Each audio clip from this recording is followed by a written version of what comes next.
Amen. Que Dieu soit béni.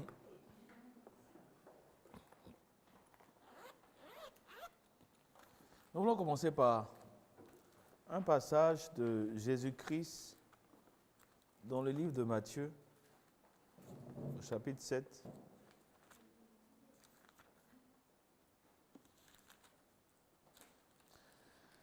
Et le verset 21.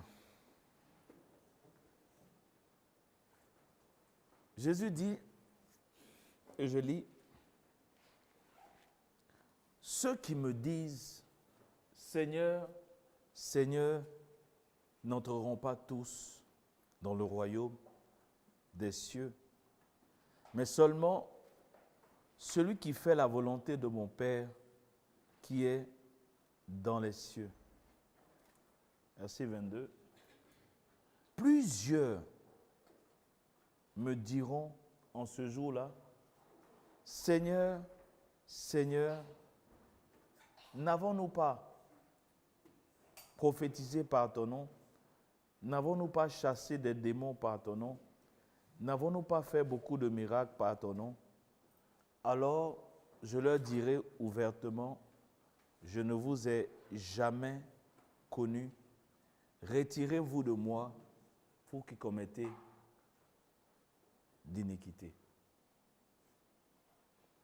Une phrase, un verset, une phrase, on va dire assez terrible, de Jésus-Christ.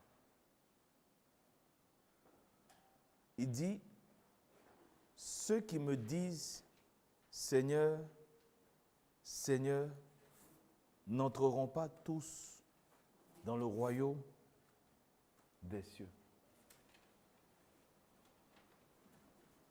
En général, lorsqu'on entend un homme dire « Seigneur Jésus », systématiquement, on dit qu'il est chrétien. Lorsque on entend quelqu'un dire « Seigneur Jésus », on soutient qu'il est chrétien. Parce qu'il dit « Hey Seigneur Jésus ». Si quelqu'un utilise une autre expression, on dit non, toi tu n'es pas un chrétien. Donc, tu n'es pas sauvé.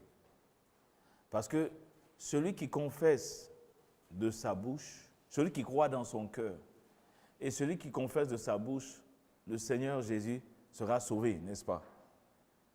Donc, comme on a entendu ce verset, de manière systématique, on se dit, si quelqu'un dit Seigneur Jésus, ça veut dire qu'il est sauvé. Mais Jésus dit non. Donc, ce n'est pas parce que quelqu'un a l'habitude de dire Seigneur Jésus qu'il est sauvé. Ce n'est pas vrai. Il dit ça. C'est par rapport à ce que Jésus lui-même dit ici dans Matthieu 7, verset 21. Donc, on ne devrait pas systématiquement dire, si quelqu'un prononce le mot magique, Seigneur Jésus, on ne peut pas dire qu'il est sauvé. Non. Non. Jésus dit,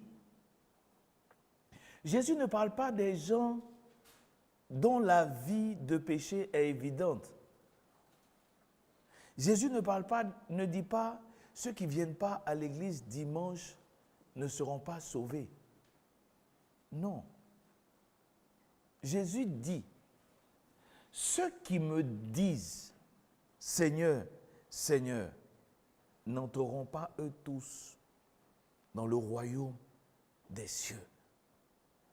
Donc, on ne peut pas se laisser éblouir qui tout le temps dit, Seigneur Jésus, Seigneur Jésus, Jésus est Seigneur.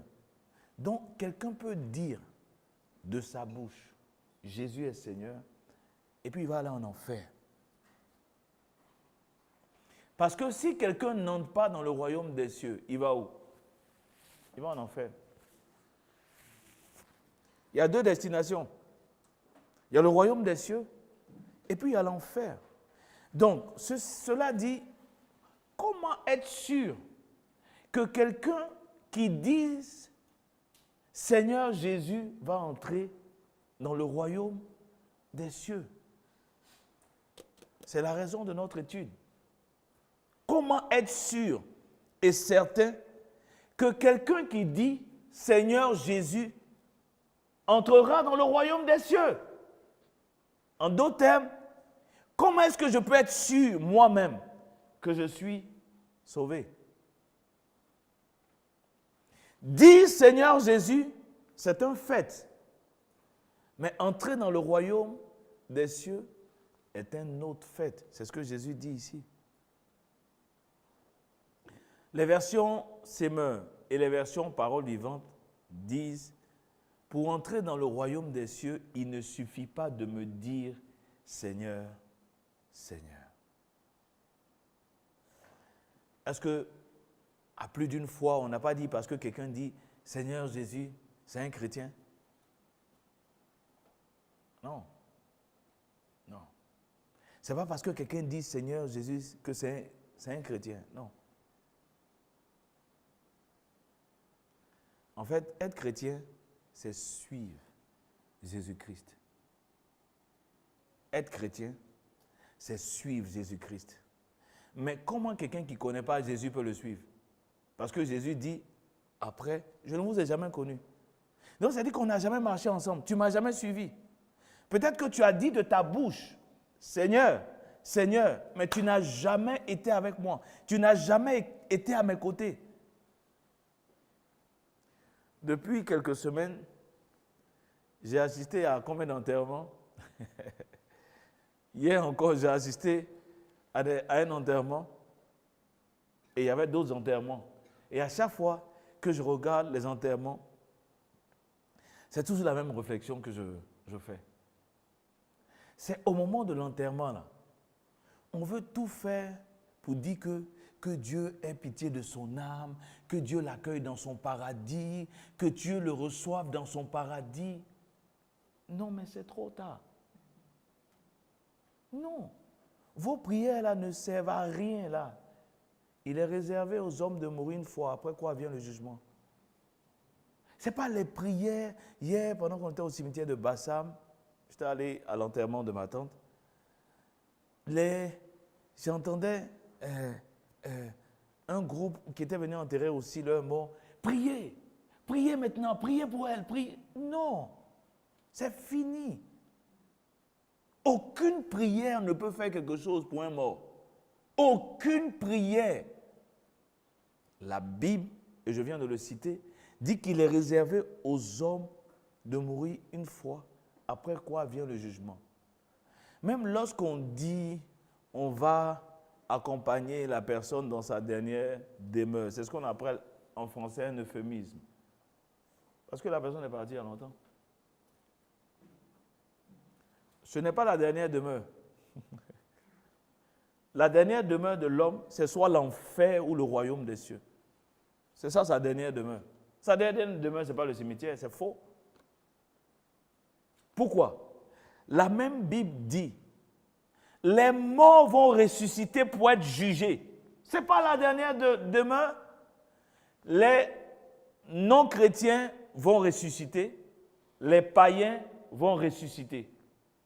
Dieu va réveiller tous les morts pour entrer en jugement avec eux. Ce n'est pas leur dernière demeure. Dieu va réveiller tous les morts et il va les juger pour leur vie. Donc, ce n'est pas sa dernière demeure. Quelqu'un qui est ignorant, qui ne comprend pas, qui dit c'est la dernière, ce n'est pas la dernière demeure. Ce n'est pas la dernière demeure. Parce que les hommes vont revenir à la vie. On va ouvrir des livres et puis on va les juger. Vous comprenez? Donc, c'est important pour nous de comprendre l'évangile pour être sûr de notre salut, en fait. Parce que qu'est-ce qui est plus important pour un homme? Accumuler des biens? Avoir un salaire de 2 milliards? Non. Parce que tu vas abandonner ça. Qu'est-ce qui est plus important pour un homme? C'est d'avoir un placard bien rempli de tous les habits. C'est d'être fashion. Non, ce n'est pas vrai. Parce que ces choses vont passer. Mais la parole de Dieu ne passera pas. Donc, la Bible nous dit par exemple, apprenons à compter nos jours. Apprenons à compter nos jours.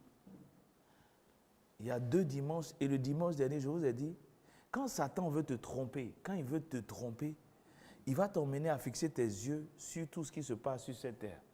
Mais il n'y a pas que ce qui se passe sur cette terre. Il y a une autre vie qui vient après le jugement. Il y a une autre vie. Et Satan fera tout pour que tu ne réfléchisses pas à cette vie. Il fera tout au travers de ces moyens qu'il utilise ici-bas, au travers de ces stars, au travers de ces idoles, au travers de tout, pour t'emmener à te focaliser uniquement sur cette partie de l'existence. C'est ça.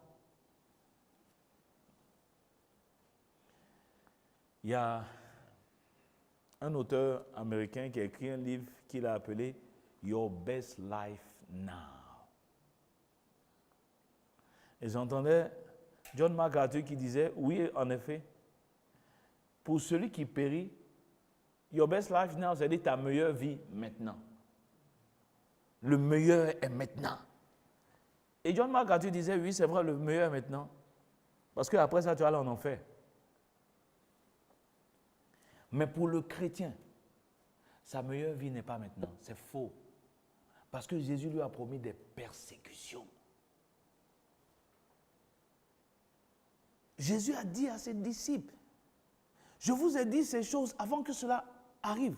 Afin que quand cela va arriver, vous puissiez savoir, je paraphrase, que je vous l'ai dit et que vous avez confiance en moi. Je vous l'ai dit avant. Il dit, vous aurez des tribulations. On vous persécutera. On vous jettera en prison. Jésus l'a dit. Et hier, pendant que nous étions en train de prier, après la mise en place, nous avons lu le passage de Jean 15, où Jésus dit, si vous étiez du monde, le monde vous aimerait. Le monde aimerait ce qui est à lui.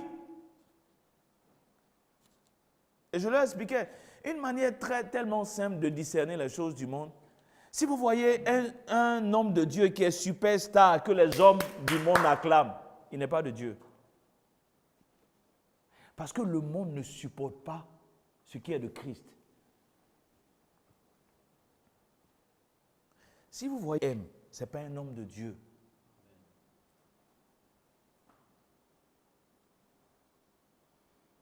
Il est de leur côté. Il a juste porté un habit. Parce que l'évangile, tel qu'on est en train de le voir, l'évangile est une offense pour l'homme non régénéré. C'est une offense. Parce que ça vient pour enlever tout ce sur quoi l'homme s'appuyait, qui sont les œuvres, leurs œuvres. Qu'est-ce que nous avons lu dans Matthieu 7, 21? Ils ont présenté leurs œuvres. N'avons-nous pas prophétisé par ton nom? N'avons-nous pas fait beaucoup de... Jésus dit, je ne vous ai jamais connu. Ce n'est pas par vos œuvres que vous êtes sauvés. Par la grâce. Donc, pour pouvoir bien comprendre cet évangile, nous sommes en train d'étudier le livre de Romains. Et je nous l'ai donné comme conseil, je nous le redonne. Puisque nous sommes en train d'étudier le livre de Romains, prenons au moins ce livre-là pour le lire, le relire, de sorte que lorsqu'on vient pour partager dessus, nous pouvons mieux comprendre. Si vous ne saviez pas ce que vous devez lire, lisez le livre de Romains. Si vous ouvriez la Bible comme ça, et puis vous faites comme ça, vous tombez sur un passage, arrêtez, lisez le livre de Romains. Ok. Nous avons commencé par le chapitre 1 du livre de Romains. Et nous avons aussi étudié le chapitre 2 du livre de Romains. Mais on va essayer de se rafraîchir la mémoire, parce que je sais que ça fait longtemps.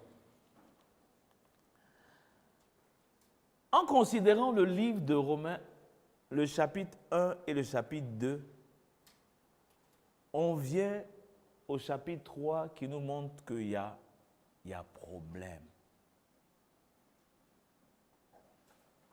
Il y a problème, bien-aimé, il y a problème. Paul explique que il y a problème. Il y a problème. Et ce matin, peut-être que vous allez me lapider. Et le problème de l'homme, vous savez c'est quoi? Ce n'est pas les problèmes. C'est le problème de l'homme. Le problème de l'homme, c'est Dieu. Quelqu'un va dire, il est en train de blasphémer. Comment il peut dire le problème de l'homme, c'est Dieu? Le problème de l'homme, c'est Dieu. Romains 1, chapitre 18.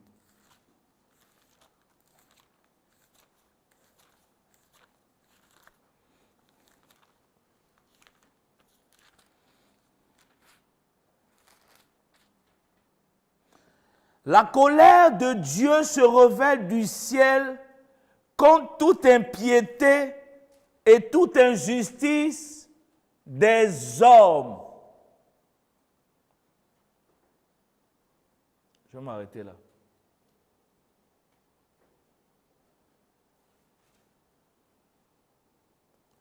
La colère de Dieu se révèle du ciel contre toute impiété et toute injustice des hommes. Juste cette petite portion.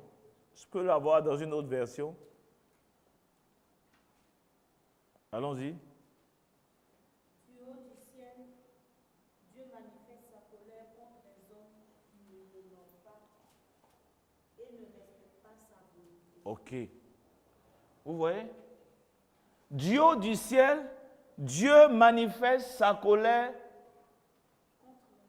contre les hommes qui ne l'honorent pas et ne respectent pas sa volonté.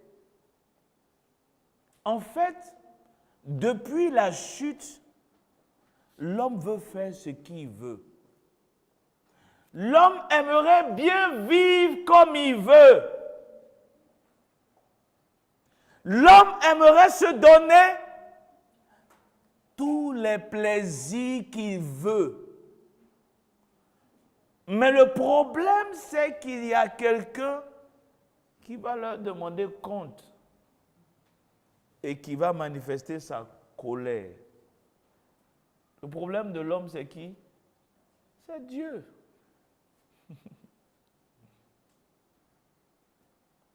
Pourquoi?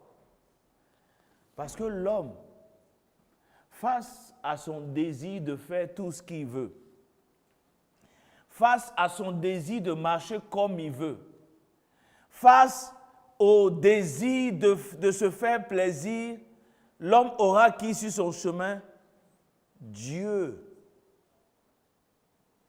Dieu. Dieu. Regardons quelques exemples. Romains 1, 24. C'est pourquoi Dieu les a livrés à l'impureté. Qui a livré les hommes à l'impureté? Dieu. Dieu les a livrés à l'impureté. Verset 26. C'est pourquoi Dieu les a livrés à des passions infâmes. Qui les a livrés? Dieu les a livrés. Verset 28. Comme ils ne se sont pas souciés de connaître Dieu, Dieu les a livrés à leur sens réprouvé. Qui les a livrés? Dieu. Ce n'est pas écrit dans la Bible? C'est écrit dans la Bible, non? Verset 32. Et bien qu'ils connaissent le jugement de Dieu, déclarant dignes de mort ceux qui commettent de telles choses, non seulement ils les font, mais encore ils approuvent ceux qui les font. Donc, le jugement de Dieu déclarant dignes de mort ceux qui commettent. L'ultime juge de l'homme, c'est Dieu. Et en tant que son ultime juge, Dieu est un frein au désir réprouvé des hommes. Vous savez, le psaume 51 dit « Je suis né dans l'iniquité et ma mère m'a conçu dans le péché. » Ça veut dire que depuis son origine, l'homme a envie de pécher mal même. L'homme a envie de faire mauvais. Mais le problème, c'est qu'il a en face de lui la loi de Dieu, la parole de Dieu. Et en Romains 2, nous explique que Dieu a mis sa loi dans le cœur des hommes. OK.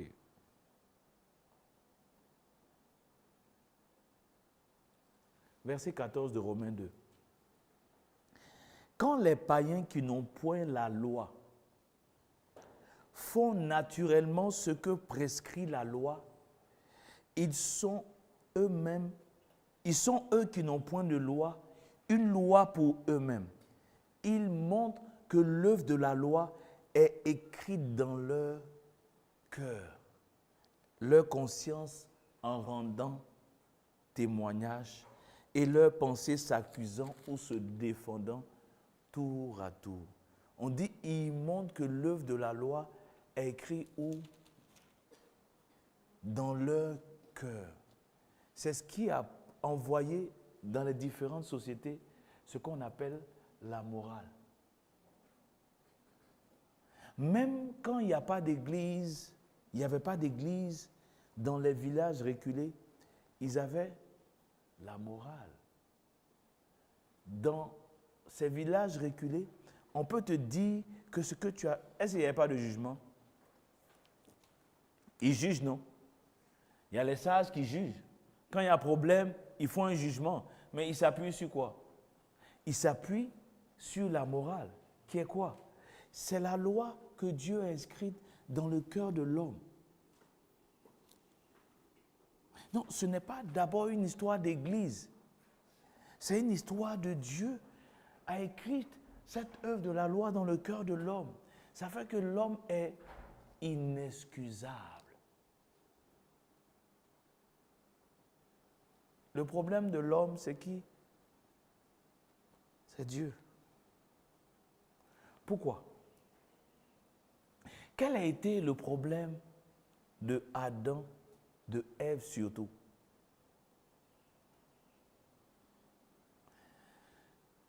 Le serpent est venu la corrompre.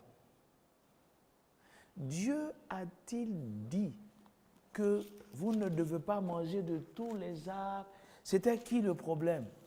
À leur liberté. C'était Dieu.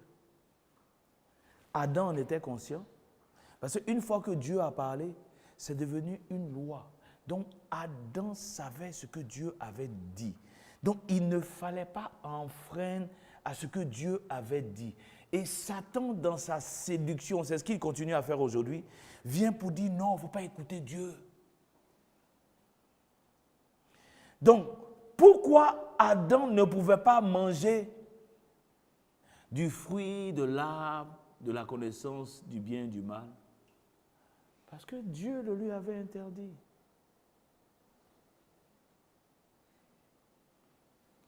Satan est venu dire à Ève, Dieu n'est pas un problème. Mange. Mange. Dieu, ce n'est pas un problème. C'est faux. Dieu sait que vous serez comme lui, connaissant le bien et du mal. Donc, en fait, lorsque vous voyez les agissements de Satan, ça n'a pas changé. Il y a ce que Dieu dit Il y a ce que Dieu interdit. Et Satan va venir toujours te dire ce que Dieu a dit. Ce n'est pas grave. Fais, vis comme tu veux. Après, tu peux régler ça. Dieu, là, il est mauvais. Dieu ne t'aime pas. Dieu n'aime pas ton plaisir. Dieu ne veut pas que tu te réjouisses. Dieu ne veut pas que tu sois content. Fais-toi plaisir. Oh. Ah. C'est quelle histoire ça là? Comme un homme, tu veux faire quoi? Tu es sur WhatsApp jusqu'à 24 heures. Sois sur WhatsApp. Oh. Fais-toi plaisir. Fais-toi plaisir. Tout ce que tu veux dire. Et puis tu n'as pas quelqu'un pour t'écouter. Mets ça sur les réseaux sociaux. Les gens vont t'écouter. Tu auras 1000 likes. Que ça soit conforme à la parole de Dieu ou pas. Fais-toi plaisir. C'est pourquoi l'Ecclésiaste, c'est l'Ecclésiaste, il dit, jeune homme, réjouis-toi pendant les jours de ta jeunesse. Mais sache qu'un jour, Dieu t'appellera en jugement. Tu vois, le rôle de Satan, c'est d'amoindrir, c'est de corrompre, c'est de diluer l'aspect du jugement auquel tu seras appelé. C'est ça son rôle. Tu ne vois pas telle personne, il fait ce que Dieu l'a puni. Est-ce que Dieu a? D'une manière subtile, il va te dire non, Dieu ne punit pas. Dieu ne punit pas. Tu peux faire ce que tu veux. Écoute-moi, si tu fais ce que tu veux, Dieu va te punir. Peut-être qu'à cause de sa patience, ça ne sera pas immédiat, mais Dieu finira par te punir. Tu vas payer les conséquences de tes actions. Tous les hommes vont payer. Tous les hommes vont payer pour ce qu'ils ont, pour ce qu'ils ont fait, pour leurs actions. Ils viendront en jugement. En fait, je ne veux pas que tu aies une petite illusion. Tu vas payer. Que les hommes t'aient vu ou ils ne t'aient pas vu, tu vas payer. Donc, le problème de l'homme, c'est Dieu. On a entendu pendant longtemps, Christ est la solution à tous tes problèmes. Des fois, Christ peut se révéler comme le problème que tu as. Aujourd'hui, vous savez, on n'explique pas bien l'évangile. Jésus-Christ est le problème des hommes. Pourquoi? Il dit, si tu crois en moi, tu as la vie éternelle. Si tu ne crois pas en moi, tu n'as pas la vie éternelle. Donc, ceux qui n'auront pas cru en l'œuvre achevée de Jésus-Christ, là, il y a problème. En fait, ils ont cessé par là, mais Dieu. Vous comprenez?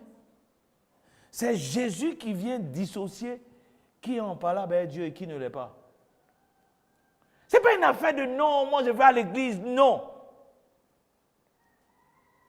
Les paroles de Jésus-Christ, l'enseignement de Jésus-Christ, soit va te mettre en réconciliation avec Dieu, soit ça va te mettre en palabre avec Dieu. Les Juifs voulaient sauter Jésus-Christ, vous comprenez? Ils voulaient sauter Jésus-Christ pour aller directement à Moïse ou bien à Abraham. Et dit, toi là, on ne te connaît pas. Vous comprenez? Toi, on ne te connaît pas. Il veut te sauter. Et à chaque fois, Jésus va dire, Moïse dont on parlait, il ne vous a pas donné le vrai pain. Moi, je suis le vrai pain qui est les gens. Yeah. Donc, il vient vous dire que vous référez à Moïse. Moïse ne vous a rien donné. Donc, nous sommes dans le chapitre 3 que je veux me prendre. Je vais faire le plaisir de lire ce matin. Et puis, nous allons voir. Donc, on est d'accord qu'en parcourant le chapitre 2 et le chapitre 1, ce qu'on peut retenir, c'est qu'il y a problème. Vous me comprenez? Bien aimé, il y a problème. Hein? Il y a problème. C'est vrai que on a tourné le problème autrement. Parce qu'aujourd'hui, qu'est-ce qu'on dit? À 95%, tout ce qu'on va voir, c'est que le problème de l'homme est financier. Le problème de l'homme est matériel. Le problème de l'homme, non, ce n'est pas là le problème de l'homme. Vous me comprenez? Le problème de l'homme, il n'est pas... Le problème de l'homme vient du fait que l'homme a désobéi à ce que Dieu veut. C'est de là qu'est venu tout le problème. Et c'est ce qu'on a vu dans le livre, dans le chapitre 1. Ceux qui ont des oreilles pour entendre vont entendre. Amen. Ce n'est pas Jésus qui a dit que celui qui a des oreilles pour entendre, entende. Alléluia. Ceux qui ont des oreilles pour entendre vont entendre. En d'autres termes, Jésus prêchait pour qui? Pour ceux qui ont des oreilles pour entendre. N'est-ce pas? Donc nous, on ne va pas faire autrement. On prêche pour ceux qui ont des oreilles pour entendre. Romains chapitre 3. Quel est donc l'avantage des Juifs? Ou quelle est l'utilité de la circoncision? Il est grand de toute manière, et tout d'abord, en ce que les oracles de Dieu leur ont été confiés. Et quoi? Si quelques-uns n'ont pas cru, leur incrédulité annulera-t-elle la fidélité de Dieu? Loin de là. Que Dieu, au contraire, soit reconnu pour vrai et tout homme pour menteur. Selon qu'il est écrit, afin que tu sois trouvé juste dans tes paroles et que tu triomphes lorsqu'on te juge. Mais si notre injustice établit la justice de Dieu, que dirons-nous? Dieu est-il injuste quand il déchaîne sa colère? Je parle à la manière des hommes. Loin de là. Autrement, comment Dieu jugerait-il le monde? Et si par mon mensonge, la vérité de Dieu éclate davantage pour sa gloire, pourquoi suis-je moi-même encore jugé comme pécheur? Et pourquoi ne ferions-nous pas le mal, afin qu'il en arrive du bien, comme quelques-uns qui nous calomnient prétendent que nous le disions? La condamnation de ces gens est juste. Quoi donc? Sommes-nous plus excellents? Ah, nous avons déjà prouvé que tous, juifs et grecs, sont sous l'empire du péché. Voici où se trouve le problème. Il y a problème. Parce que aussi bien les juifs que les grecs, donc aussi bien ceux qui n'ont pas la loi que ceux qui ont la loi, tous sont sous l'empire du péché. Dans le chapitre 1, Paul l'a démontré que tous les hommes qui n'ont pas la loi sont sous l'empire du péché. Parce qu'en fait, les hommes en ce temps-là étaient catégorisés en deux grands groupes. On est d'accord? Ceux qui avaient reçu la loi par Moïse, ceux qui avaient reçu la première alliance, ils étaient, eux, appelés qui? Le peuple de Dieu, n'est-ce pas? Le peuple de Dieu. C'était qui? C'était la nation d'Israël. C'était les Juifs, descendants d'Abraham, d'Isaac, de Jacob. On est d'accord? Donc, tous les autres peuples qui n'étaient pas, qui ne faisaient pas partie de cette nation étaient des incirconcis. On est d'accord? Est-ce que vous me suivez? Donc, il y avait deux grands groupes. Mais Paul, au niveau du livre de Romains, est en train de dire que ces deux grands groupes ont un problème.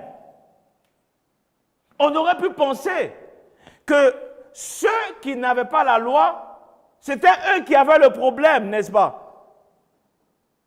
On aurait dû penser, on aurait pu penser que ceux qui n'avaient pas la loi étaient ceux qui avaient le problème. En fait, c'est ce que les Juifs, à chaque fois, voulaient expliquer à Jésus-Christ. Nous, on n'a pas de problème. Nous sommes descendants d'Abraham.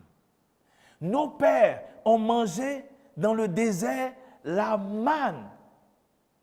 À nos pères, Dieu a donné au travers de Moïse la loi. Donc nous, là, on n'a pas de problème. C'est les incirconcis qui ont un problème. Et Paul et Jésus-Christ viennent dire, faux. Vous avez tous des problèmes. En fait, et Paul va l'expliquer dans le livre de Galates, il dit, la loi a été donnée jusqu'à un temps de réforme. Mais ce n'est pas ce qui était prévu. Et dans le livre de Galates, Paul retourne avant que la loi soit donnée, retourne au temps d'Abraham pour montrer la justification par la foi. Vous comprenez? Donc, verset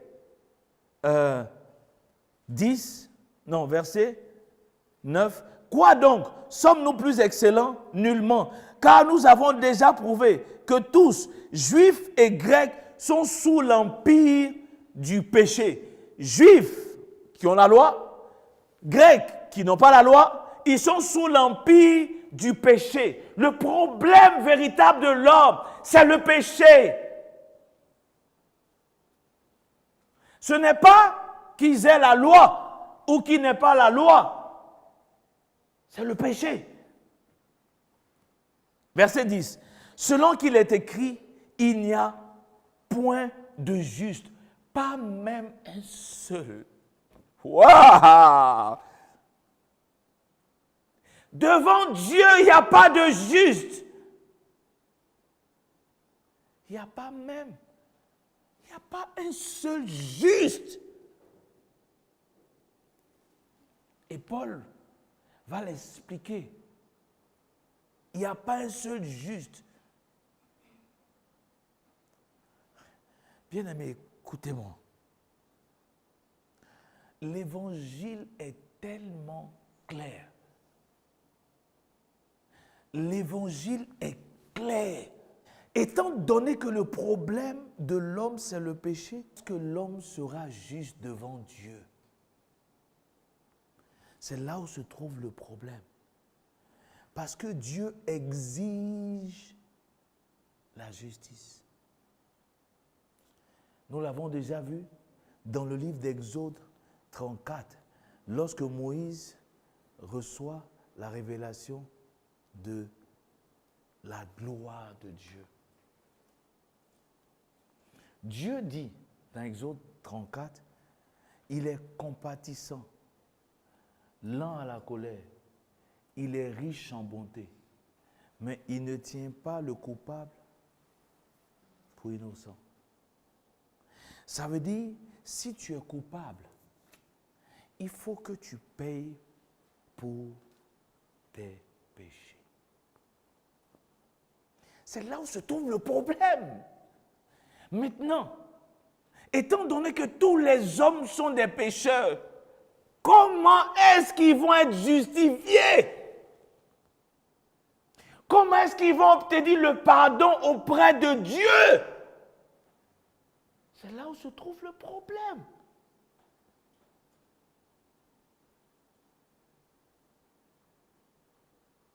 Comment est-ce que l'homme sera justifié?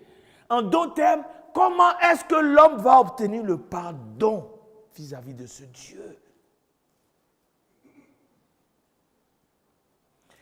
Pourquoi? Parce que Dieu dit, il ne tient pas le coupable pour innocent, mais il punit l'iniquité. Donc, en d'autres termes, si tu as péché, Dieu doit te punir. Ce n'est pas une affaire de viens, tu vas avoir maison. Non, c'est une question de comment est-ce que tes péchés vont ou ne vont pas être punis. Je ne vous ai pas dit que le problème de l'homme, c'est Dieu? tout ce que je fais, visible devant les hommes ou pas, toutes mes actions secrètes doivent être punies. Il suffit que mes actions, ce que j'ai fait là, aillent à l'encontre de la loi, de la parole de Dieu. Qu'est-ce qui se passe? Dieu doit punir. Dieu doit punir. C'est comme ça qu'il s'est présenté à Moïse. Il doit punir. Il doit punir. Si Dieu ne punit pas, il est injuste. Donc Dieu doit punir à cause de sa justice. Prenons l'exemple d'un juge. Vous êtes d'accord? Bon, un juge, en principe, il est là pour appliquer la loi, la justice. Il est là pour appliquer. Supposez que je sois juge. Si je me dis que, c'est vrai, il y a la loi qui est là, mais ceux-là, comme c'est mes enfants, je ne vais pas appliquer, je ne suis plus un bon juge. Je suis un faux juge. Vous, Satan et tous les démons sont prêts à venir dire à Dieu, tu es injuste. Vous comprenez? Ils sont prêts à venir lui dire, tu es injuste. Or, Dieu n'est pas injuste. C'est pourquoi il a puni Satan. C'est pourquoi il les a chassés. Vous me comprenez? Écoutez-moi, Dieu n'est pas injuste. Dieu est juste. Alléluia. On est en train de voir les attributs de Dieu. Dieu est juste. Et Dieu ne peut pas se renier. Ça veut dire que Dieu ne peut pas renier ce qu'il est. Alléluia. Dieu ne peut pas renier qui il est.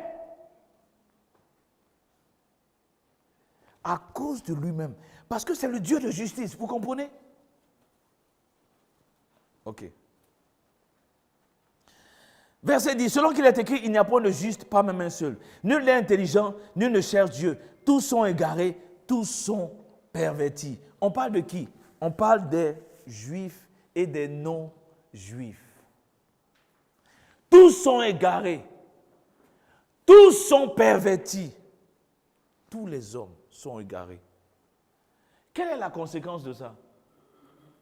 Dieu doit punir tous les hommes. Vous comprenez? Encore une fois, ce n'est pas une affaire de voiture, de maison. Non. C'est une affaire de la punition, la juste punition que les hommes doivent recevoir de qui? De Dieu. Il n'en est aucun qui fasse le bien, pas même un seul. Leur gosier est un sépulcre ouvert. Ils se servent de leur langue pour tromper. Ils ont sous leurs lèvres un venin d'aspic.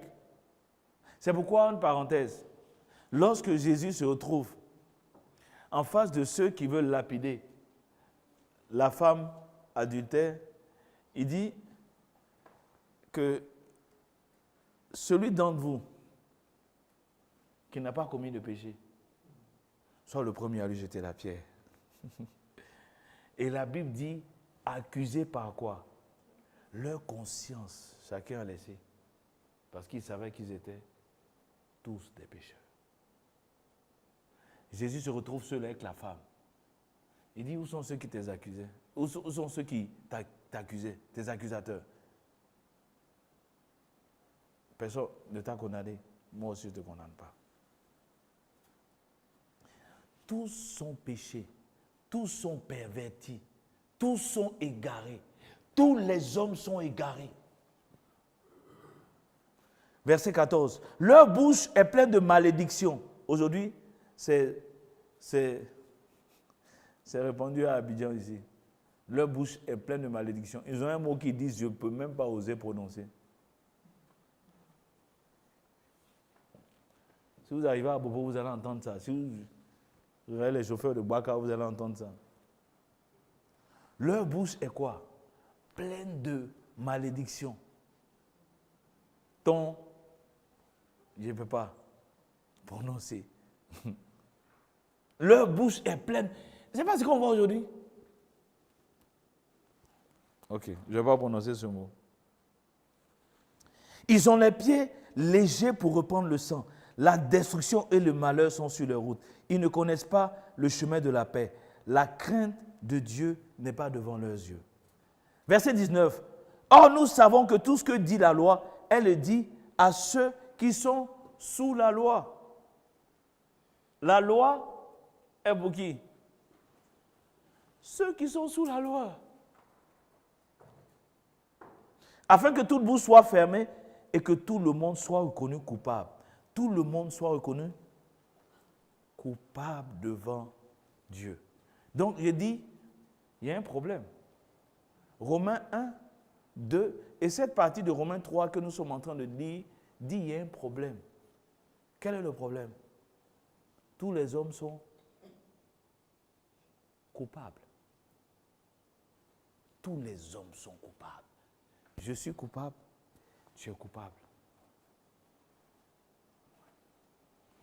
C'est le premier verdict. Nous sommes coupables. Donc, c'est le premier constat que Paul va faire pour commencer à nous emmener à comprendre l'Évangile. L'Évangile, d'abord, vient pour montrer la sainteté de Dieu, la glorieuse sainteté de Dieu et ta culpabilité. L'Évangile ne vient pas pour dire Dieu a un amour inconditionnel pour toi. Non, ça ne vient pas, ça ne commence pas par là. Ça commence par te dire tu es coupable et à te prouver que tu es coupable. Vous comprenez? L'Évangile commence par te prouver que tu es coupable. Donc, la première des choses, lorsque tu vas annoncer l'Évangile, c'est de montrer que l'homme est coupable. Il ne s'agit pas de venir, oh, quand tu es en train de... Tu veux montrer à l'homme qu'il est coupable, ça va le révolter. Tu me juges. Pourquoi tu me juges? Qui es-tu pour me juger? C'est pas moi qui te juge. C'est la parole qui te juge.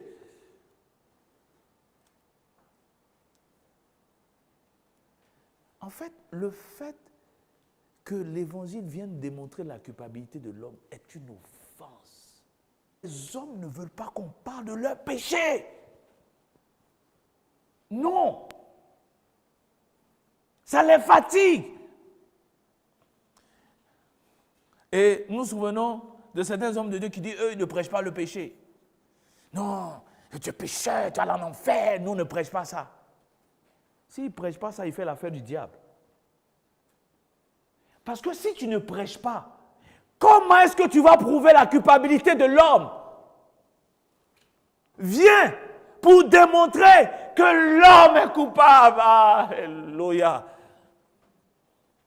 Il faut démontrer la culpabilité de l'homme.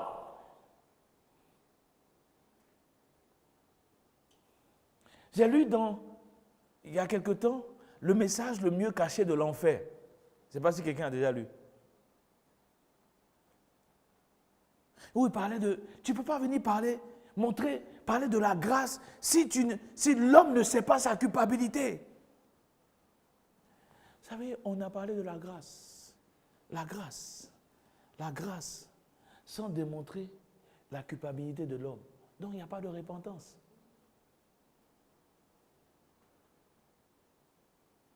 Des fois, on veut accommoder. On dit ça bien parce que c'est un mot anglais. On veut quoi? On veut adapter l'évangile pour ne pas être une offense. Paul dit dans le livre de Galates, si je plaisais aux hommes, je ne serais pas serviteur de Christ. Hier, je méditais sur ce passage. J'ai dit, waouh! Il faut te rassurer que si tu veux servir Christ, tu ne vas pas plaire aux hommes. Les hommes vont te lapider. Pourquoi? Tu viens pour leur montrer leur péché. Pourquoi Étienne a été lapidé? En fait, arrivé au moment, Ils ont bouché leurs oreilles, ils en avaient marre. Parce que ce qu'Étienne était en train de dire était tellement vrai. Ils l'ont lapidé.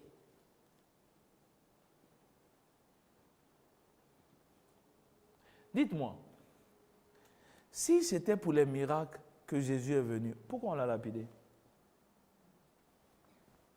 Pourquoi on l'a tué? Pourquoi on l'a crucifié? Si c'est ça le message, pourquoi on a crucifié Jésus? On devait le garder longtemps, puisqu'il faisait les miracles, il multipliait les pains.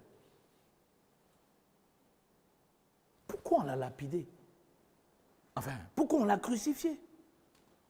On n'a pas dit Jésus est venu pour ton miracle, mais pourquoi on l'a crucifié? Il faisait déjà les miracles?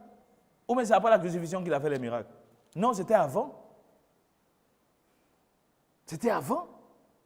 Donc pourquoi il était crucifié?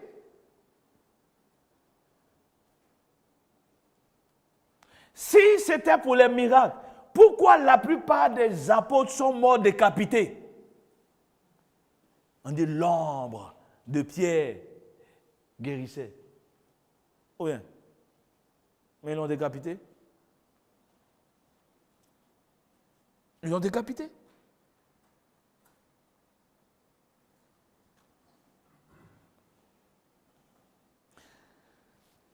Ok.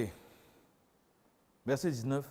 Nous savons que tout ce que dit la loi, elle le dit à ceux qui sont sous la loi, afin que toute bouche soit fermée et que tout le monde soit reconnu coupable devant Dieu. Car personne ne sera justifié par les œuvres de la loi, puisque c'est par la loi que vient la connaissance du péché. En fait, cette partie du chapitre 3 vient en conclusion de ce que Paul a commencé à dire dans le chapitre 2. Pourquoi? Je vous ai dit tantôt, les Juifs voulaient se glorifier de la loi. Nous avons la loi. Et Paul est en train de leur démontrer que tu ne peux être justifié par la loi que si tu la mets en pratique. Or, vous ne mettez pas en pratique la loi. Et il va expliquer que, à la vérité, personne ne sera justifié par les œuvres de la loi. Pourquoi? Parce que c'est par la loi que vient la connaissance du péché. Non, Dieu est merveilleux. Et quand vous lisez le livre de Galates, ça devient un peu plus clair. La loi est venue, même dans le livre de Romains, on va le voir dans le chapitre 5 et dans le chapitre 6. La loi est venue pour amplifier le péché.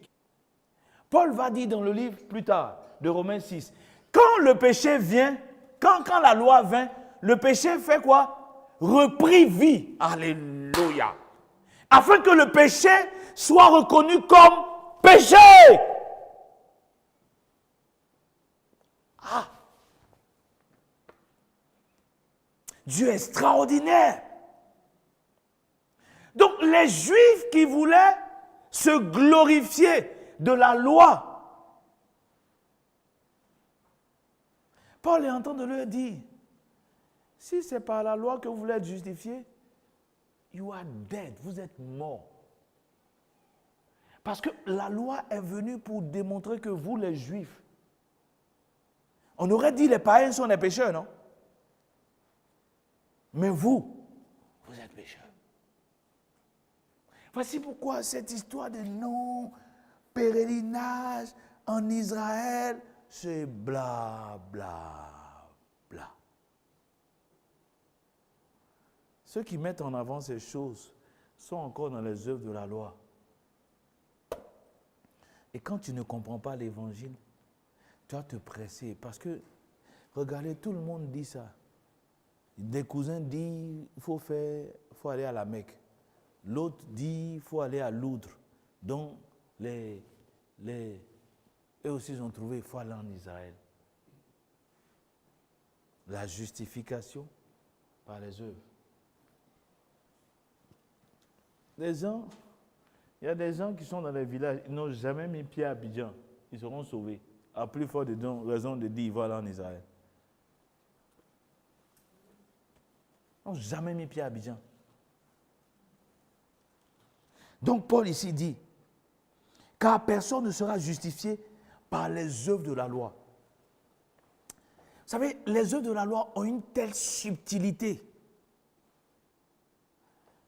Les œuvres de la loi disent, celui qui mettra, voici le principe de la loi, celui qui mettra ces choses en pratique vivra par elles.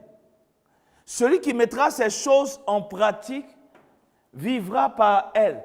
Donc, la mise en pratique devient une source de justification, une source de justice. Vous comprenez? Un exemple. Si tu donnes ça à Dieu, tu seras béni. C'est la justification par les œuvres. Une fois que tu commences à dire, si tu fais ça, tu seras béni, tu rentres dans quoi? Dans les œuvres. Parce que c'est ce que Deutéronome 28 explique clairement. Les gens prennent Deutéronome 28, ils prennent une bonne partie, l'autre partie, ils laissent. Tu seras béni dans les champs, tu seras béni dans les villes. Mais quelque part, on dit tu seras maudit. Là, on laisse. On dit non.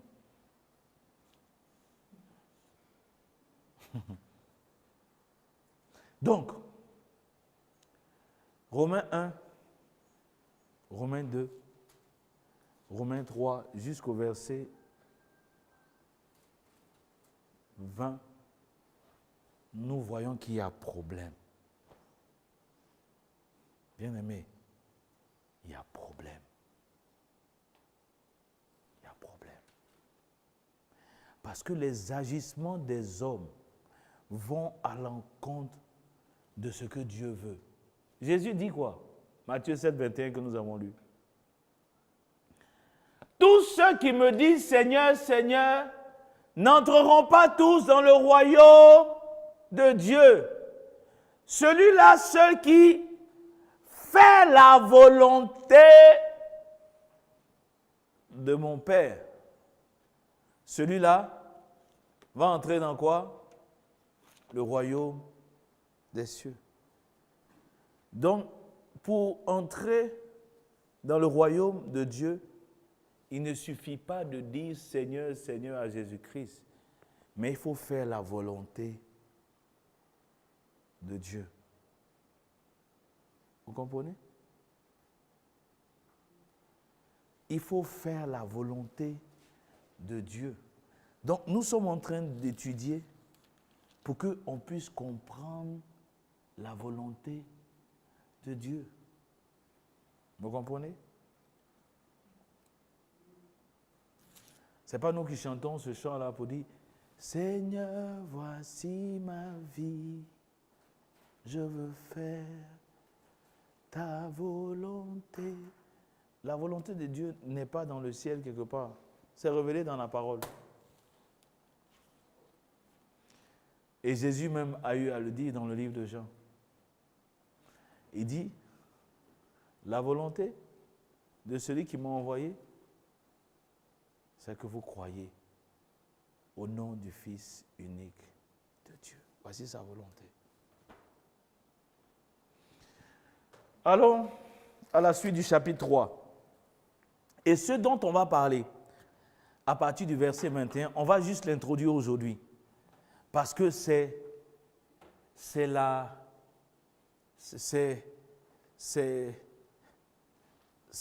le summum de l'évangile. Alléluia. Si tu as compris ça, tu as compris l'évangile. Mais on va introduire aujourd'hui. Verset 21. Mais maintenant, sans la loi est manifestée la justice de Dieu, à laquelle rend témoignage la loi et les prophètes. Justice de Dieu par la foi en Jésus-Christ. Pour tous ceux qui croient, il n'y a point de distinction. Car tous ont péché et sont privés de la gloire de Dieu. Et ils sont gratuitement justifiés par sa grâce, par le moyen de la rédemption qui est en Jésus-Christ. Voici l'évangile. Alléluia. Alléluia. Verset 25. C'est lui que Dieu a destiné par son sang. Que Dieu a destiné à être par son sang pour ceux qui croiraient victime propitiatoire afin de montrer sa justice parce qu'il avait laissé impunis les péchés commis auparavant au temps de sa patience. Il montre ainsi sa justice dans le temps présent de manière à être juste tout en justifiant celui qui a la foi en Jésus. Où est donc le sujet de se glorifier? Il est exclu. Par quelle loi? Par la loi des œuvres? Non, mais par la loi de la foi. Car nous pensons que l'homme est justifié par la foi sans les œuvres de la loi. Ou bien Dieu est-il seulement le Dieu des Juifs? Ne l'est-il pas aussi des païens? Oui, il l'est aussi des païens, puisqu'il y a un seul Dieu qui justifiera par la foi les circoncis et par la foi les incirconcis. Annulons-nous donc la loi par la foi? Loin de là. Au contraire, nous confirmons alléluia. Nous confirmons la loi. Alléluia. Oh, ce passage est merveilleux. Alléluia. On peut penser que le fait que Dieu parle de la justice par la loi, par la foi, vient annuler la loi. Non. Paul dit non. Non. La loi a été donnée pour un but. La loi a été donnée pour démontrer la culpabilité de l'homme. Il dit ici, la loi confirme la foi. La foi vient, pour confirmer la loi. La foi vient pour confirmer, oh my God. La sagesse de Dieu est extraordinaire. Extraordinaire. Extraordinaire. Lorsque vous lisez la Bible, que ce soit avec Enoch, que ce soit avec Abraham, que ce soit avec Moïse, il y a une phrase qui est dite à chaque fois. Mais Noé trouva grâce aux yeux de Dieu. Mais Noé trouva grâce aux yeux de Dieu. Depuis le péché, la grâce est ce par quoi Dieu s'approche, Dieu reçoit, Dieu agrée l'homme. Sans la grâce, il n'y a plus de salut, il n'y a plus de possibilité pour les hommes. Pourquoi Noé a été sauvé? Parce qu'il a trouvé grâce. Pourquoi Moïse a été épargné? Parce qu'il a trouvé grâce. Pourquoi Abraham a été épargné? Parce qu'il a trouvé grâce. En fait, ça n'a jamais été autrement avec Dieu. Ça a toujours été la grâce qui a initié l'action de Dieu vis-à-vis des hommes, pas ce qu'il faisait. Dites-moi, qu'est-ce que Abraham a fait pour qu'il soit choisi par Dieu? Pour partir d'Ur en Chaldée. Qu'est-ce qu'Abraham a fait? Rien. Simplement parce qu'il a trouvé faveur et grâce aux yeux de Dieu. Dieu n'a jamais commencé par les œuvres. Dieu n'a jamais initié les choses avec les hommes par leurs œuvres d'abord. Vous comprenez ce que je dis? qu'est-ce que Moïse a fait pour qu'il soit épargné lorsque Pharaon faisait tuer tous les garçons israélites? Moïse a fait quoi? Parce qu'il était beau, c'est ça? Hein? Parce que quelquefois on lit la phrase, on dit « Oh, il était beau ». Donc beaucoup ont développé une doctrine dessus. Si tu veux que Dieu te choisisse, il faut que tu sois beau. Il faut que tu sois beau. Non. Moïse a trouvé grâce aux yeux de Dieu. Je vais vous faire comprendre quelque chose. Je vais vous emmener à comprendre quelque chose. Tout, que ce soit dans l'Ancien Testament, que ce soit dans le Nouveau Testament, ce qui pousse Dieu à épargner les hommes, c'est sa grâce. C'est sa grâce. Moïse a trouvé grâce. Vous me comprenez? Maintenant, avant que ce qui avait été prédit par Dieu, Genèse 3, verset 15, ce qu'on appelle le proto-évangélium, la première fois où il est fait mention de l'évangile. La postérité de la femme t'écrasera la tête. On parle de la postérité de la femme. On est en train d'annoncer la venue de qui? Du Messie. Vous comprenez? Au moment où on annonce la venue du Messie, là, dis-moi, qu'est-ce que Adam et Ève ont fait? Quelle action ils ont posée? Ils venaient de désobéir à Dieu. Donc, il n'y avait aucun mérite là pour que Dieu déclare la solution. Est-ce que vous me comprenez? Écoutez-moi, pourquoi nous sommes en train d'étudier le livre de Romains? Parce que c'est la bataille entre le royaume des ténèbres et la vérité.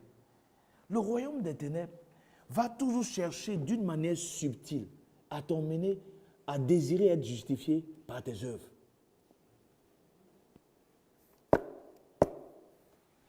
Je le dis à qui veut l'entendre. Celui, par exemple, on a étudié, qui donne sa dîme est sous les œuvres.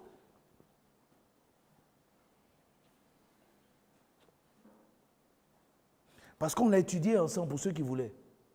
La dîme a été instituée au temps de Moïse, au temps d'Abraham. Ce n'était pas une institution, c'était un acte volontaire que Abraham a posé.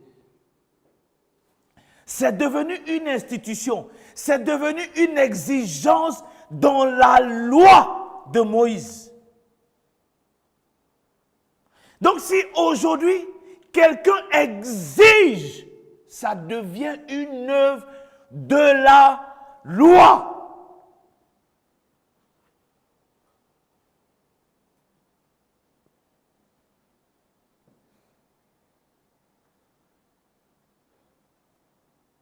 C'est pourquoi Paul bataillait.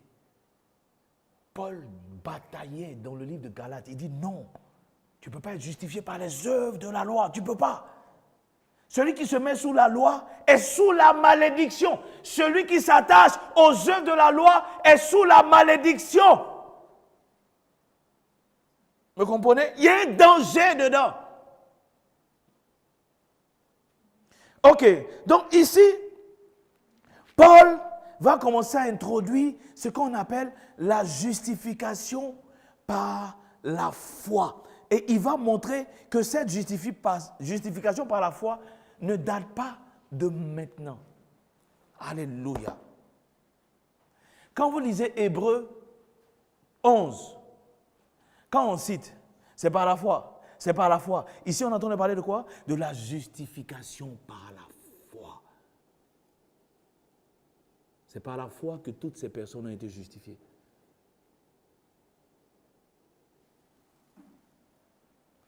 Nous avons dit tout à l'heure,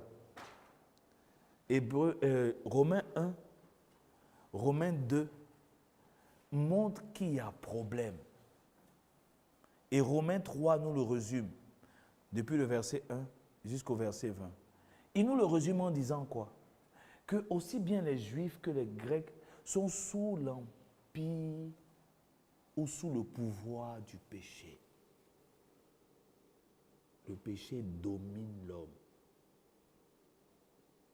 Et le péché dominant l'homme, les actions de l'homme sous l'empire et sous le pouvoir du péché sont une offense à Dieu et Dieu doit punir. Dieu ne laisse pas le péché impuni. Vous comprenez? Bien aimé, le péché ne sera pas impuni. En fait, il ne faut même pas te blaguer. Tout vol que tu as commis sera puni. Tout mensonge que tu as fait sera puni. Tout ce que tu as fait en défi à la loi de Dieu sera puni. Vous comprenez? Ça doit être puni à cause de la justice de Dieu. Ça veut dire, si Dieu est juste, il ne doit pas laisser le péché impuni. Vous me comprenez? Si Dieu laisse le péché impuni, c'est qu'il n'est pas juste. C'est là où il y a problème. Parce que Dieu doit punir le péché. Dieu doit punir le péché. Il doit punir le péché. Maintenant, le chapitre 3 nous dit que au verset 25, 26, il montre ainsi sa justice dans le temps présent. Oh, c'est magnifique. Il montre ainsi sa justice dans le temps présent de manière à être juste tout en justifiant le pécheur. Parce qu'en fait, on va le voir peut-être dimanche prochain. Il y a un verset qui nous dit que celui qui justifie l'impie est maudit. Oh, je prie qu'on puisse comprendre vraiment l'évangile. Dieu doit justifier. Allons dans, je crois que c'est le psaume 5, non? Ça doit être le psaume 5, si ma mémoire est bonne. Non. Ok. Oui, dans le psaume 5, c'est un autre verset, mais c'est pas... Il dit dans le psaume 5, verset 6, « Les insensés ne subsistent pas devant tes yeux. Tu hais ceux qui commettent l'iniquité. » On parle de qui ici? On parle de Dieu. Il dit, je lis au début, « Prête l'oreille à mes paroles, ô Éternel. Écoute mes gémissements. Sois attentif à mes cris, mon roi et mon Dieu. C'est à toi que j'adresse mes prières. Éternel, le matin, tu entends ma voix. Le matin, je me tourne vers toi et je regarde. Car tu n'es point un Dieu qui prend plaisir au mal. On est d'accord? Tu n'es point un Dieu qui prend plaisir au mal. Le méchant n'a pas sa demeure auprès de toi. Les insensés ne subsistent pas devant tes yeux. Tu hais ceux qui commettent l'iniquité. On n'a pas dit que Dieu, il t'aime sans condition.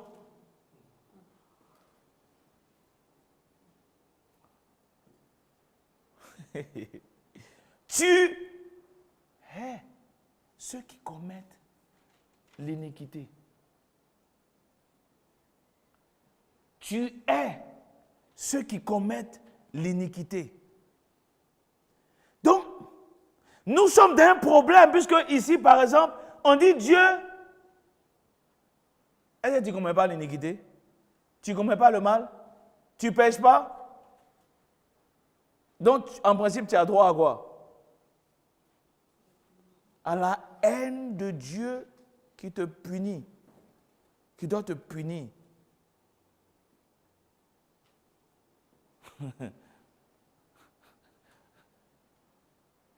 Donc, dans le livre de Romains 3, Écoute, c'est tellement magnifique que je prie que Dieu nous donne de découvrir ensemble cette magnificence. Voici pourquoi on n'est pas en train de courir, on ne court pas. Hey, on ne court pas. Il dit, je vais relire encore à partir du verset 21. Pour certains, peut-être ça va être ennuyant. Pour d'autres, ça va être une source de fraîcheur. Alléluia.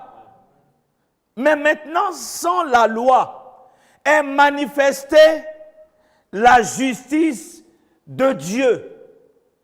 Maintenant, sans la loi, est manifestée la justice de Dieu. Oh!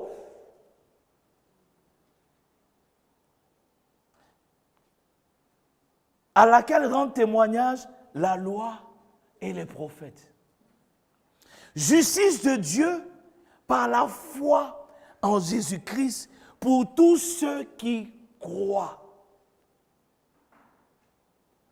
Donc, il y a eu le temps de la loi de Moïse où on disait tous ceux qui mettront ces choses en pratique vivront par elles ou seront justifiés par elles. On est d'accord? Donc, ce qui faisait que les gens se battaient. Ils s'efforçaient, parce qu'il fallait qu'ils mettent en pratique la loi. Il fallait qu'ils mettent en pratique tout ce qui est requis dans la loi. Donc, Paul même donne témoignage dans le livre de Philippiens. Il dit, j'étais zélé pour ce qui est des œuvres, pour la tradition de mes pères. Et vous voyez dans Luc 18, un pharisien qui vient au temple avec un publicain. Ils disent, je te loue de ce que je ne suis pas comme le reste des hommes. Je donne ma dîme. Allons dans Luc 18.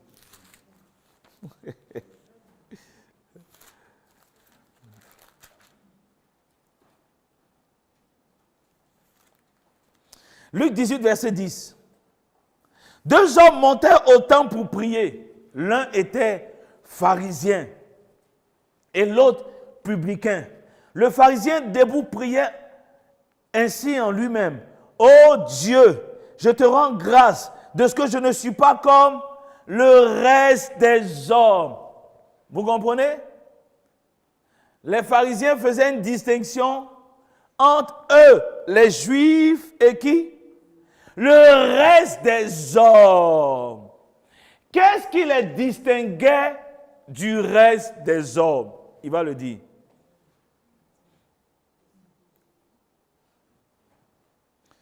Je ne suis pas comme le reste des hommes qui sont ravisseurs, injustes, adultères ou même comme ce publicain. Je jeûne 2 fois par semaine. Je donne la dîme de tous mes revenus. Vous comprenez? Il parlait de quoi? De ses œuvres. De ses œuvres. Et aujourd'hui, c'est ce qui est mis en avant. Je vous disais que hier, je suis allé à l'enterrement de ma tante. Et il y a eu avant une messe de riz. Et on disait, parce qu'il y avait elle et puis il y avait une autre dame. Il y avait 2 cercueils. On disait ce qu'ils avaient fait de bien. Ils avaient fait de bien. Ils avaient fait ça. Ce qui a démontré le fait que Dieu va leur ouvrir la porte du paradis. Pourquoi? Ils ont posé des actions. Ils ont posé des actions. Ils ont fait des œuvres qui devraient en principe intimer l'ordre à Dieu de leur ouvrir la porte du ciel.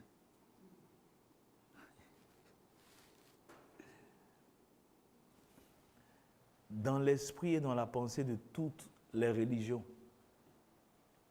comment est-ce qu'on sera justifié? Par nos œuvres. Voici pourquoi aujourd'hui tu vas voir, il y a des gens qui jeûnent au début de l'année, ils jeûnent au milieu de l'année et puis ils jeûnent à la fin de l'année.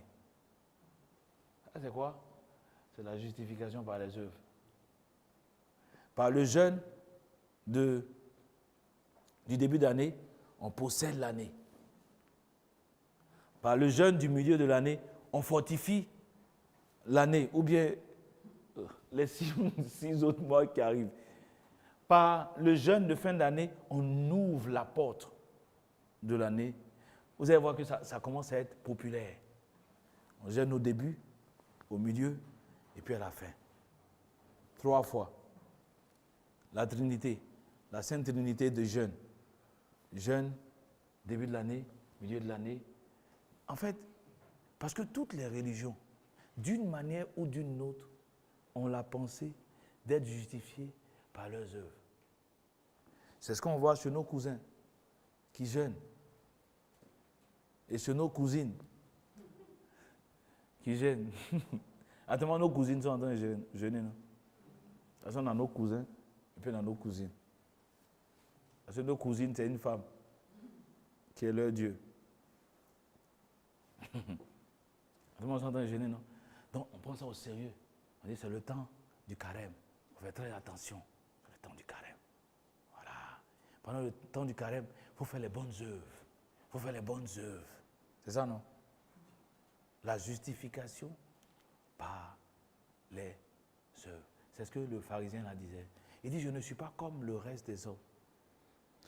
Disons la suite. Le publicain se tenant à distance n'osa même pas lever les yeux au ciel, mais il se frappait la poitrine en disant, ô Dieu, sois apaisant envers moi qui suis un pécheur.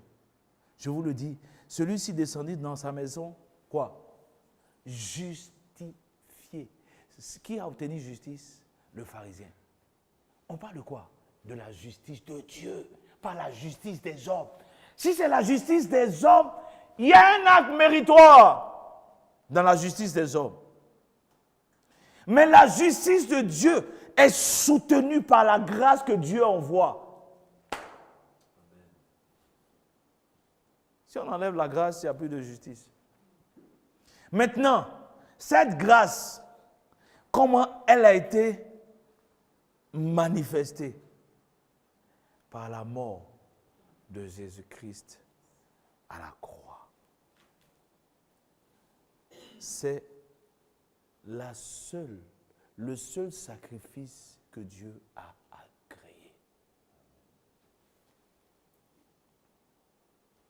C'est le seul sacrifice qui a été agréé par Dieu, qui justifie ceux qui mettent leur foi dans ce sacrifice. Voici l'évangile. C'est pourquoi deux fois c'est si difficile. Pourquoi?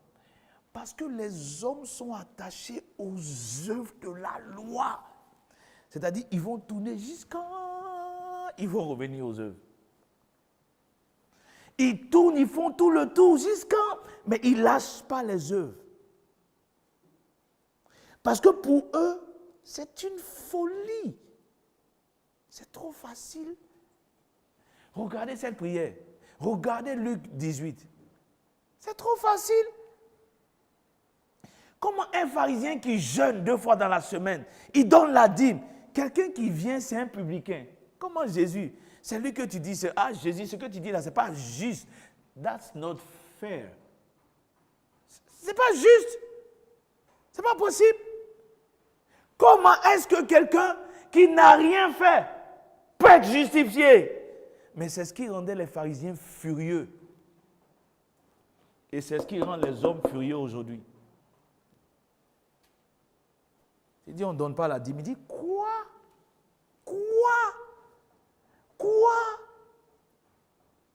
Et puis on va maquiller d'autres noms pour donner.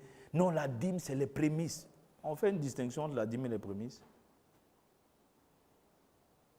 Corruption. Si tu veux parler d'autre chose, parle d'autre chose.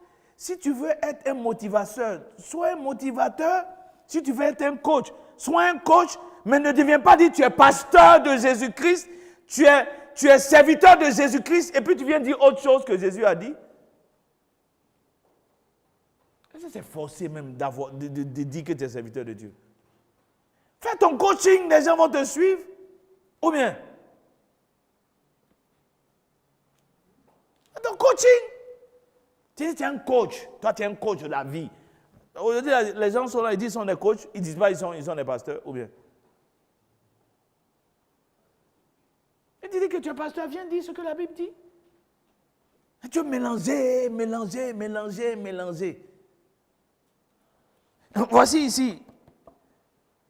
Quelqu'un qui donne sa dîme, l'autre est justifié. Comment vous allez comprendre ça? Et puis qui est en train de donner? C'est Jésus qui est en train de donner ça. On aurait, et ce n'est pas ce qu'on pense aujourd'hui. En principe, c'est vrai, le gars peut faire des œuvres, mais parce qu'il donne sa dîme, en principe, ça doit pouvoir c'est pas ce qu'on sous-tend aujourd'hui. La dîme n'est pas supposée sécuriser.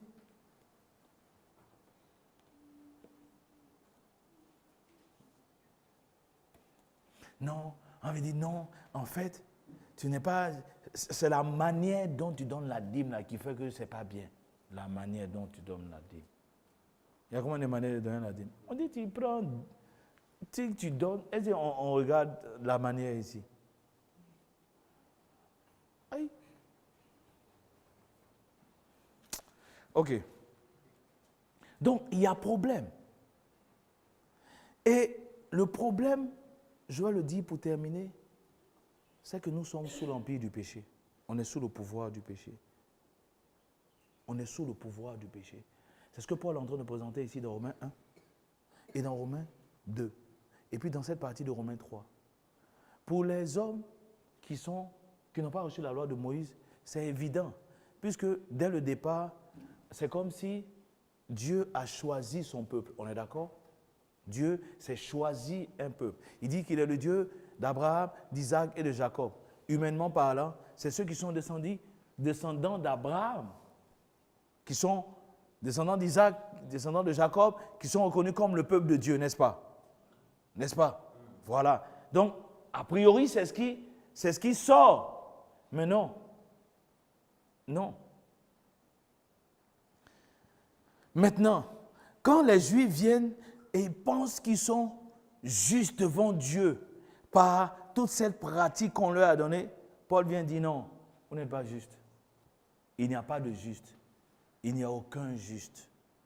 Ça veut dire que tous les hommes ont un seul et unique problème. Ils sont sous l'empire du péché. Et le péché les emmène à désobéir à Dieu. Donc, comment est-ce que Dieu va régler ce problème? Dieu va prendre le péché, pas de tous les hommes. Dieu va prendre le péché de ceux qu'il a connus avant la fondation du monde. Et il va les punir sur Jésus-Christ.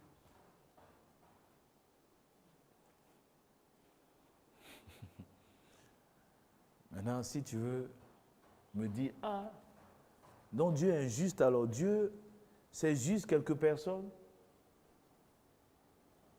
Va dans Romains, chapitre 9. Tu peux nous dévancer. Qui es-tu, homme, ô homme, pour discourir avec Dieu?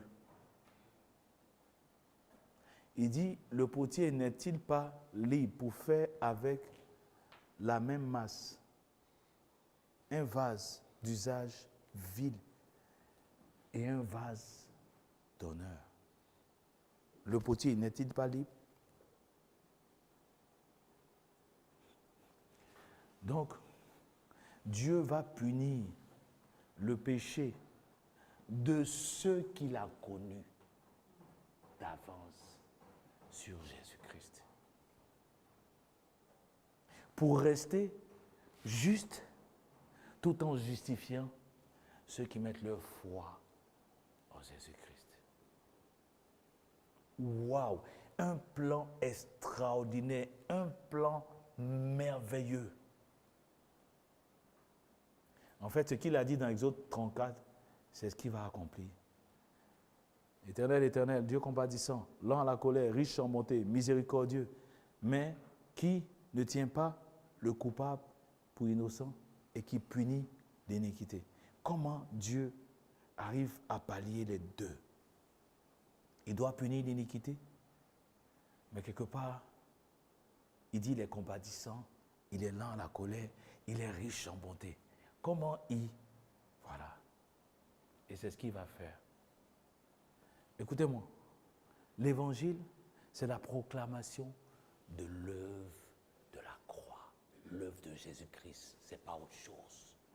Si quelqu'un prêche autre chose, il ne prêche pas l'évangile. Si quelqu'un prêche le bien-être des hommes, il ne prêche pas l'évangile. Si quelqu'un prêche comment un homme va être bien dans la société, il prêche autre chose, mais il ne prêche pas l'évangile. L'évangile parle de la vie et de l'œuvre de Jésus-Christ. Point barre. C'est ça l'évangile. C'est pourquoi Paul dit dans Romains 1, Paul, apôtre, je vais lire, et on va terminer vraiment par là, par ce verset. Romains 1, verset 1. Paul, serviteur de Jésus-Christ, Paul, serviteur de Jésus-Christ, appelé à être apôtre, mis à part pour annoncer l'évangile de Dieu. Évangile qui avait été promis de la part de Dieu par ses prophètes dans les Saintes Écritures et qui concerne son Fils. L'évangile concerne qui? Jésus-Christ. Période. Nous allons prier.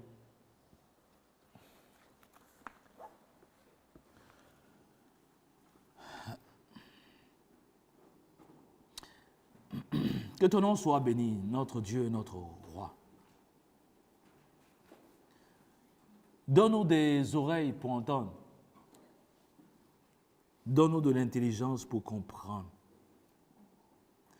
Jésus, tu dis dans Matthieu 7, 21, ceux qui me disent Seigneur, Seigneur n'entreront pas tous dans le royaume des cieux.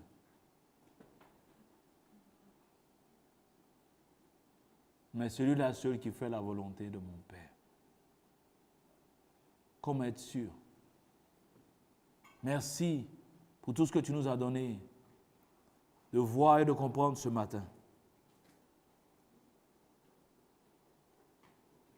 Merci Seigneur. Nous te bénissons. Nous te rendons grâce. Merci pour ce matin. Merci pour ta parole.